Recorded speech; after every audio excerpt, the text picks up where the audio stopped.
Phil here. I want to talk to you about tags and triggers inside Google Tag Manager. Many people overcomplicate this stuff, and I want to explain to you Google tags and triggers in as few steps as possible. So if you want to learn how to build better events in GTM, stay tuned. Let's get started. Okay, settling in here. All right, so I want to share with you a concept from the computer science world, and if you've taken any scripting courses, you know about the if-then statement, and that's basically a way to say it's a piece of logic, right? If something, then this happens. And this is a core fundamental in computer science, and since Google Tag Manager is based on computers, we're going to implement this framework as a way to track two examples, not hopping into Google Tag Manager at all, right? We're just talking about these things conceptually. So anytime someone asks, I'll be able to send this video, right? So if-then statements. Let me give you an example of an if-then statement. If it rains, Phil grabs an umbrella. Now, I wish that were true, but it's a great example. If it rains, if this thing, then this thing. So that's what we're telling Google Tag Manager when we talk about our examples, right? So if this thing, aka trigger, right? The if statement is the trigger. Then this thing, the tag statement, right?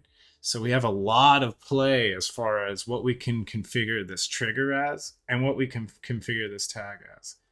By the way, we're primarily operating on GA4, so I'm gearing this up towards events that show up in both Google Analytics 4 and in Universal Analytics. So yeah, we want to be ready. So Google Tag Manager gives us a lot of leeway in this stuff, like I said. So we're going to do two examples without hopping into GA or GTM, and I want to just explain to you how to kind of track two different tags and triggers, right? The first one's a click button, and the second one is a page load. Cool. So let's go to the click button. I kind of did a silly little sample page, right? So if we were to track a button click, the thinking here would be we find the if and the then. So if let's click the right tools.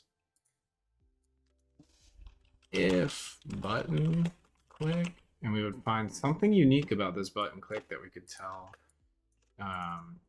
GTM about. So let's say if button matches class button, right? Button click matches, then event, right? And then we can configure all of this, right? But so let's say this has a CSS class of button, and we do that by right clicking and inspecting inside a browser, right? So if button class matches button, then this event fires. We can configure both this, the if statement, and the then statement, right? Tag or trigger tag. Pretty cool. Again, this is just super high level, but I think if you think about things this way, you got to kind of parse what your client or what your site is looking to get out of the website, and then you got to embed it in if-then statements for Google Tag Manager. We're going to do one more before we conclude.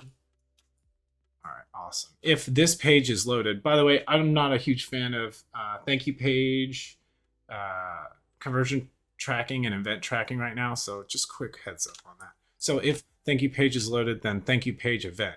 Remember, we have a lot of control over both the trigger, the if, and the tag, the event. But let's just go over this real quick. If page load happens at page load page that we set, right? If page load thank you page gets loaded, then the tag would fire. We can configure both tag and trigger. Again, I'm not super thrilled with this implementation, but that is one way to do it. And yeah, so that's tags and triggers without going too crazy into GTM. I hope this is helpful, and if you guys like this stuff, just let me know in the comment section. Don't forget to like and subscribe. Happy to help with all future Google Analytics and some CMS related content. I think this stuff is a lot of fun, and I hope you think it's fun too. Thank you so much for watching. Have a good rest of your day. Take care. Bye-bye.